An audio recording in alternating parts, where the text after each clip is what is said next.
comes to leadership, there's what I call learning.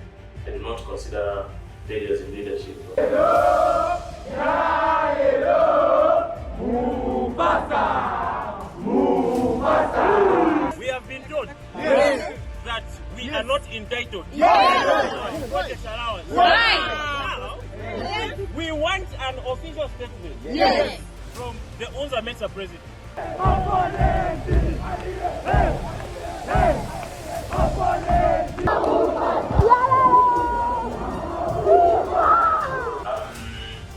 I was really afraid.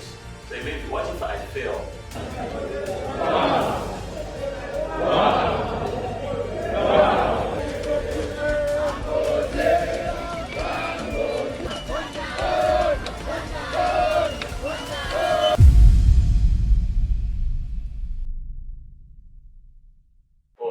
The first memory of leadership in my life stems back as far as I would say junior primary school. You know, when I served as a prefect, then my secondary school, I served as a vice head boy. First time we came to Ridgeway campus, you know, us being freshers again in third year, we were really excited and were a bit scared again to participate in various leadership positions. And my first call to leadership was me standing as a class rep for the third year class. And unfortunately, I lost to one of a good friend of mine who we later served on together in the union. I do not consider failures in leadership. So some of the challenges that I did face as Victor Lilanda. Number one is you know, trying to balance up. You know, you're a medical student, then you are also a politician that is stemming, or maybe that is trying to grow in the political sphere. So you find you're trying to balance, and there was a time, I think that was in fourth year, when I stood as Unzasu Regional Campus Minister of Information, Research and Employment.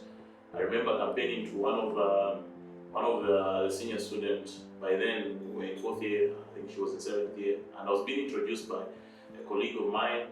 Yeah, so she asked me a question, like, in what year are you in? And I was like, I'm in fourth year. I was like, fourth year you are standing? What do you know about neuroscience? What do you know about pathology? You know, I was really scared because that coming from the senior student, somebody who really mentors us, and telling me that a lot of people usually fail whenever they take part in these leadership positions. It came, yeah, the time came where we didn't perform well, but we were given an opportunity to rise, and we proceeded. You know, we just stumbled, but we didn't fall. Yeah, we didn't sleep where we fell, but we had to rise up again. Yeah, so we were given a second chance, and we had to prove beyond measure that we are able to make it, because campaigning period comes with its own intense pressure. So you find that the entire 2 weeks you just focus on campaigns. It means that you put books aside, and by then, after the campaign period, we were having exams. So it's more like, if you have never studied before, it means it was a critical period.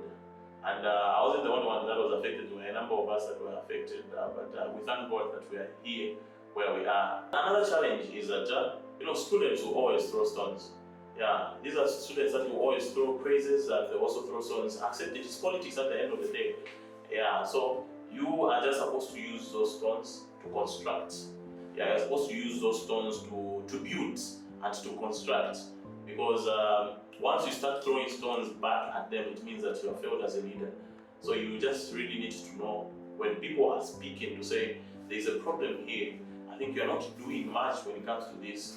Try to listen, pay attention to their needs, because you might think you are doing yourself a favor by not responding to their needs, when in the actual sense, you are missing it out as a leader. Remember, the L in leadership stands for listening, so you really need to pay attention to the needs of the students. I served as a Minister of Research, Information and Employment in 2021. I think that by then I was elected in as a minister in fourth year, and I served here as a minister in my fifth year. You know, when it comes to school leadership, there are two things that are involved. There are things that you promise the students, and there are things that you deliver to the students.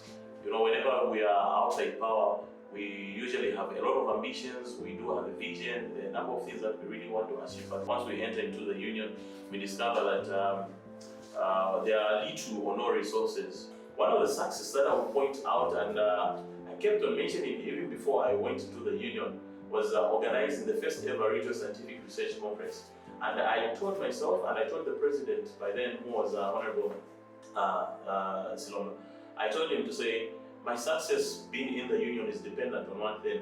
If I'm able to have a conference that is going to bring the ministers and involve each and every program from our campus. And he was like, oh, okay, cool. Let us see how best we can work towards that. And I really had to make sure that letters were written to different companies, different organizations. Despite few resources that the union had, we were able to raise a good amount of money. And for the first time as Ridgeway campus, we were able to host 3 ministries. We had the Honorable Minister of Health host guest, who was a guest of honor to the event.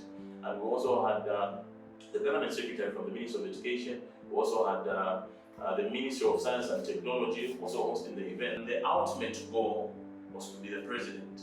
I might think that that was the right time, but to God, it wasn't the right time. You know, and I know there are a number of people that we rallied behind, were really happy, they really wanted to see Mufasa as president. But things didn't go as planned, and we lost. But we believe we didn't lose as a leader, but we lost the position.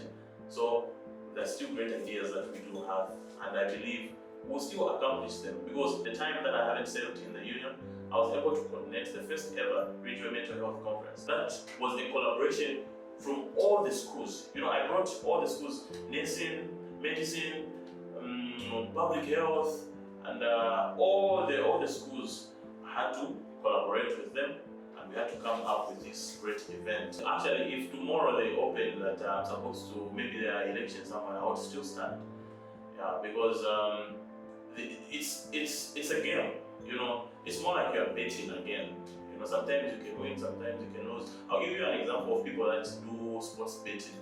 How many times have they lost, but do they give up? They don't give up. So what I always say is, it's better you give it a try than regret not trying.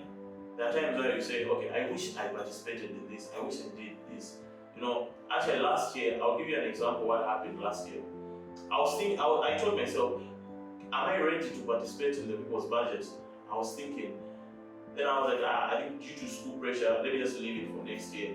And because I prepared my mind for it, and I kept on asking for mentorship from different colleagues, you know, and my different people from different professions, because this is something that is totally different from the profession or maybe the career that I'm undertaking. It's something that has to do with economics. So what I did is prepare. And there it was. That's a national competition, and we won. So it's not every time that you win. There are some times that you have to learn.